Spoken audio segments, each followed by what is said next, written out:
চিতাবাঘের মৃতদেহ উদ্ধারের পর এক সপ্তাহ পেরিয়ে গেলেও এখনো খোঁজ পাওয়া যায়নি মৃত চিতাবাঘের সঙ্গিনীর। আদৌ কি ছিল তার সঙ্গিনী? এই প্রশ্নই এখন ঘুরপাক খাচ্ছে।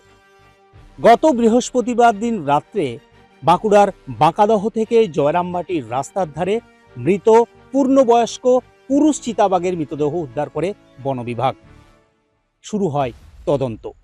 ময়না তদন্তে প্রাথমিকভাবে বন দপ্তর জানায় দুর্ঘটনার কারণেই মৃত্যু হয়েছে চিতাবাঘের।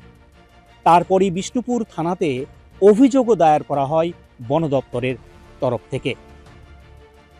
চিতাবাঘের আগাম কোনো তথ্য বন দপ্তরের কাছে ছিল না, এমনটাও কিন্তু জানানো হয়েছিল বন দপ্তরের তরফ থেকে।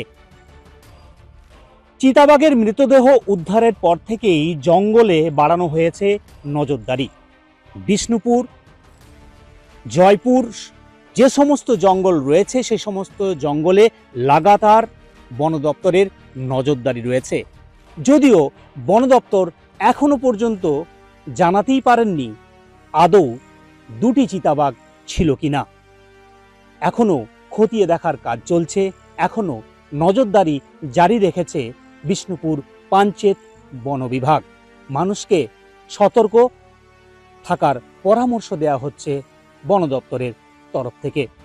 বিষ্ণুপুর থেকে সৌরভ গঙ্গোপাধ্যায়, কলকাতা টিভি।